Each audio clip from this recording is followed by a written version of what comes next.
I'm 91 years old, and I've been living by myself for the last 15 years. When my husband Arthur passed away, people were deeply concerned. Evelyn, you're going to be so lonely. Evelyn, you should move closer to the kids. Evelyn, you need to go out more. That was 15 years ago. I never moved. I still don't go out much. And I am completely, deeply, genuinely fine. I'm not lonely. I never really have been. And I believe there are many people like me. People who are perfectly happy on their own, but are made to feel like something is wrong with them because the world insists they should want more people, more noise, more activity. So I wanted to share what I've learned. 5 lessons on how to live alone without feeling lonely. Maybe they'll help someone. First, and this matters more than anything, being alone is not the same as being lonely. Not even close. You can be alone and entirely content. You can also be surrounded by people and feel painfully lonely.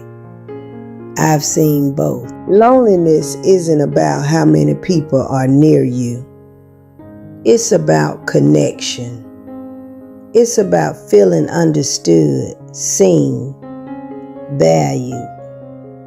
That connection might come from one meaningful conversation a week, or it might be completely missing in a room full of people. So the real question isn't, am I alone too much? It's, do I have connection that matters? Those are 2 very different questions. I speak with my daughter Emily every Sunday, 20 minutes, sometimes 30. That's enough for me. Others may need more, and that's perfectly fine. Just don't assume you need constant company simply because it seems like everyone else does. Figure out what you need. It may be far less than you think. Second, create a routine. When you live with others, structure happens naturally. Shared meals, conversations, someone else's schedule, shaping your day. When you live alone, you have to build that structure yourself. If you don't, days can blend together too easily. I wake up at 7 every morning. I make tea, same cup, same chair by the window. I sit there and watch the birds at my feeder for about 20 minutes. Then I read the news. Then I eat breakfast. It might sound dull, but it isn't. It's grounding. It reminds me that today matters, that it has a beginning and a shape. When Arthur was alive, dinner was always at 5:30 because that's when he got hungry. After he died, I discovered I wasn't hungry until 7 most evenings. So I changed it. That felt like freedom. Finding my own rhythm instead of following someone else's. Living alone gives you that choice. That isn't loneliness. That's independence. Third, have something that depends on you. For me, that's my cat Rosie. She's 11 years old, strong-willed, and very precise about breakfast being served at exactly 7:15. If I'm late, she makes her feelings known. It doesn't have to be a pet.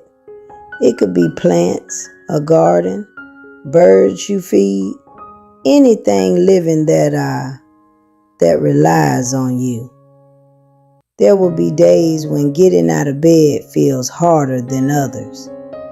Having something that needs you makes a difference.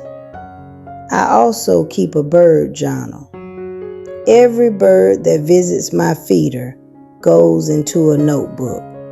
Date, time, species, how many. It may sound silly, but it gives me something to notice, something to watch for.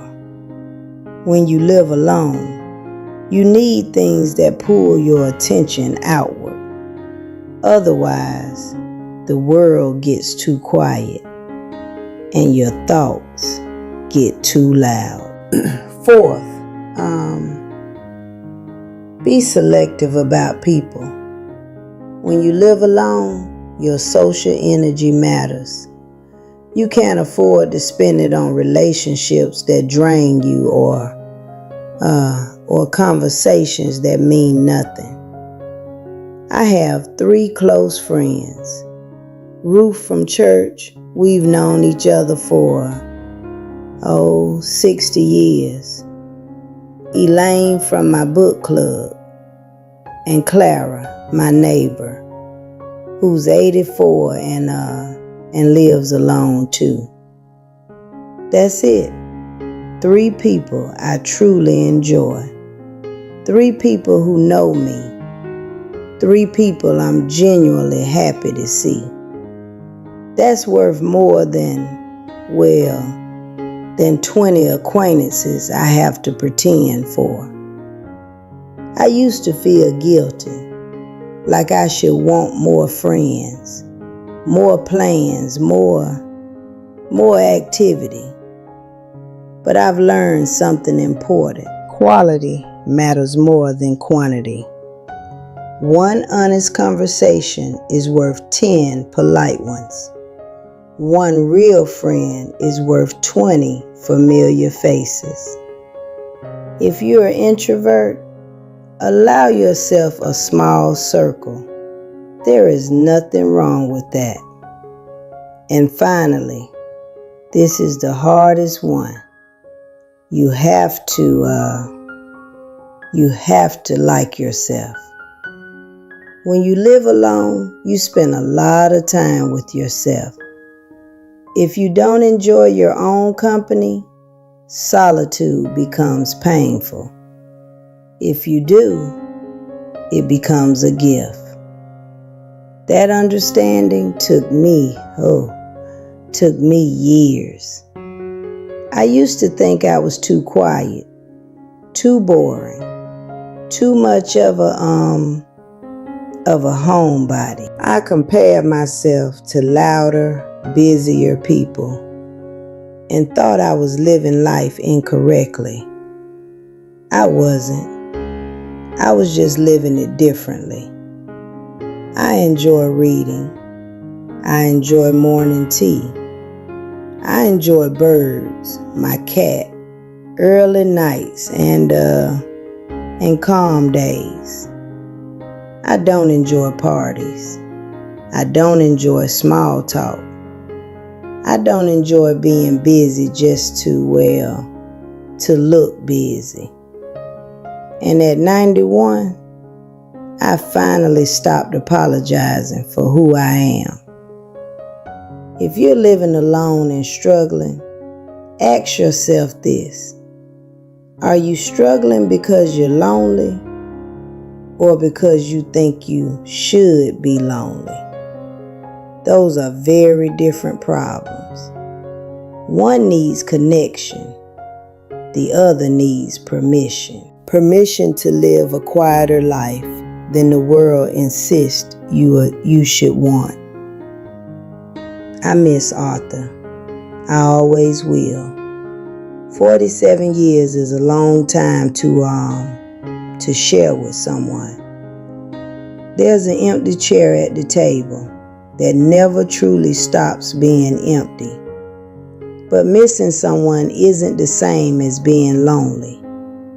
I carry him with me. I think of him every day. And I still have a full life, different than before, but full all the same. My children worry that I'm isolated. I understand that, but I'm not isolated. I'm just quiet. I have my routine, my cat, my books, my birds, my 3 friends. I have Sunday calls with Emily and visits from the grandchildren at Christmas. I have enough. More than enough, really. Some people are made for solitude. I am one of them. Maybe you are too. And if you are, there is nothing wrong with you. You aren't broken. You aren't missing something everyone else has.